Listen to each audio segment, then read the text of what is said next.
الحمد لله رب العالمين والعاقبة للمتقين والصلاة والسلام على أفضل الرسل وسيد الأنبياء والمرسلين وعلى آله وأصحابه أجمعين. أما بعد فأعوذ بالله السميع العليم من الشيطان الرجيم. بسم الله الرحمن الرحيم. لا يغرنك تقلب الذين كفروا في البلاد متاع قليل ثم مأواهم جهنم وبئس المهاد. لكن الذين اتقوا ربهم لهم جنات تجري من تحتها الأنهار خالدين فيها نزلا من عند الله وما عند الله خير للأبرار. اللہ رب العزت نے ارشاد فرمایا، لا یغرنک تقلب الذین کفروا فی البلاد، نہ دھوکے میں ڈالے تمہیں ان لوگوں کا گھومنا پھرنا شہروں میں جنہوں نے کفر کیا. متاع قلیل، یہ دنیا کا تھوڑا سا سامان ہے. ثم مأواہم جہنم، پھر ان کا ٹھکانہ جہنم ہوگا.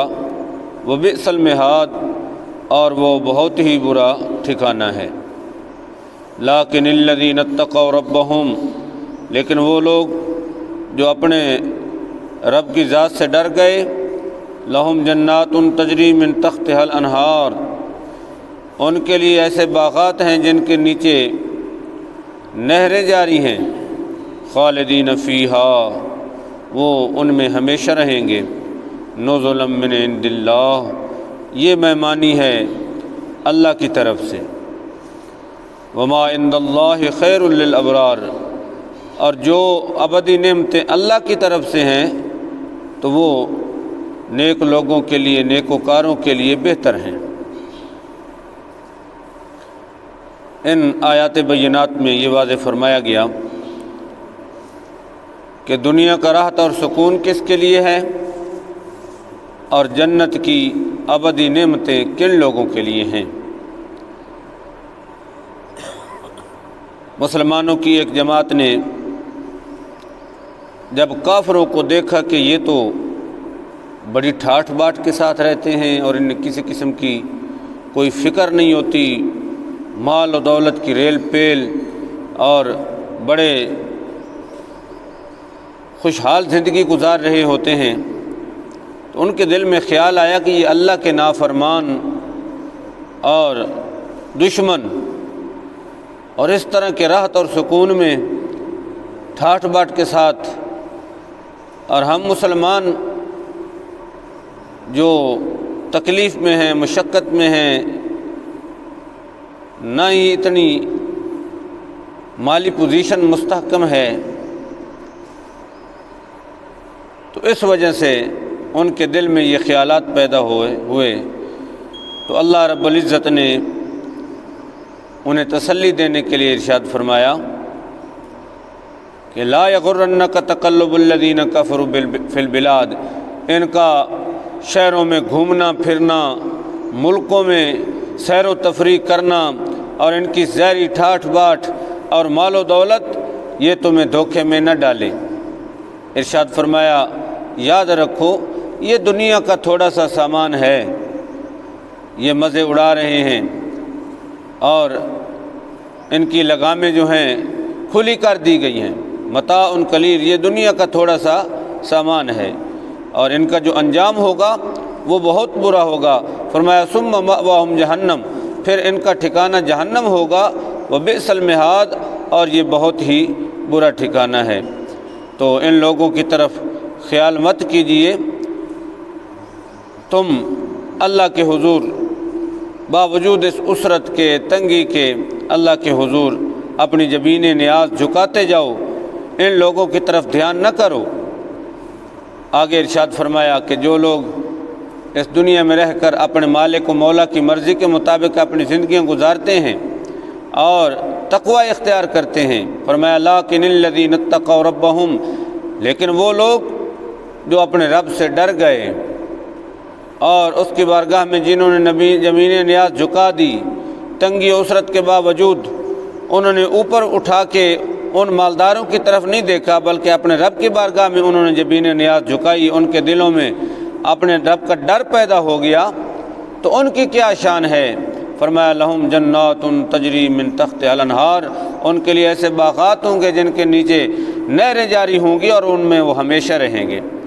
اور کل قیامت کے دن جب جنت میں وہ داخل ہوں گے، جنت کی ابدی نعمتیں دیکھ کر اور وہاں کے راحت اور سکون دیکھ کر انہیں یہ فرمایا جائے گا نزلا من عند اللہ، یہ ہے اللہ تعالیٰ کی طرف سے مہمانی، آج تم مہمان ہو اور تمہارا رب تمہارا میزبان ہے، اور یہ اس کی مہمانی ہے تمہارے لیے، جنت کی ابدی نعمتیں۔ وما عند اللہ خیر للابرار، اور جو کچھ یہ جو ابدی نعمتیں اللہ کی طرف سے ہیں نا، نیکوکاروں کے لیے یہ بہت بڑا تحفہ ہے، بہت بڑا سرمایہ ہے، اور یہی بہتر چیز ہے۔ صحیح مسلم اور بخاری کی حدیث شریف ہے،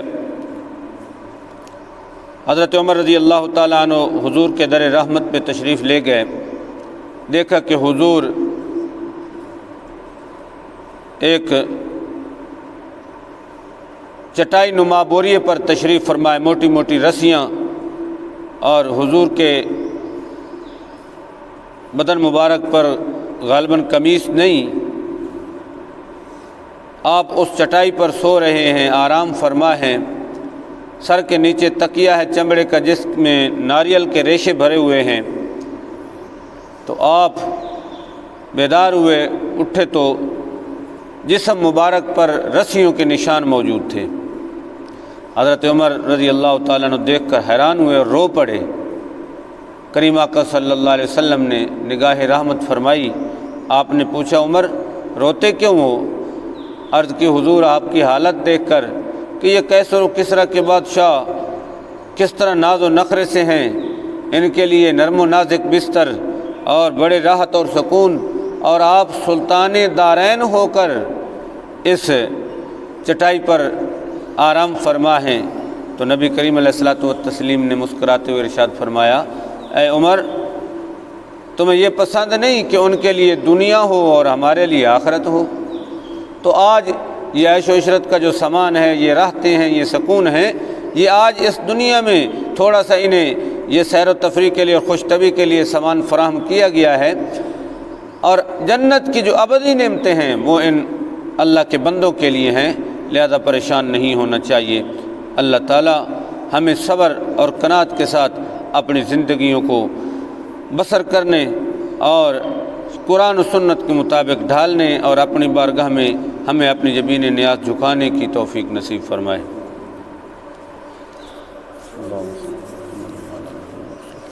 ربنا آتنا فی الدنیا حسنۃ وفی الآخرۃ حسنۃ وقنا عذاب النار ربنا لا تزغ قلوبنا بعد إذ هديتنا وهب لنا من لدنك رحمة إنك أنت الوهاب اللهم أيد الإسلام والمسلمين اللهم صل وسلم على محمد وعلى آل محمد صلى الله على حبيبنا محمد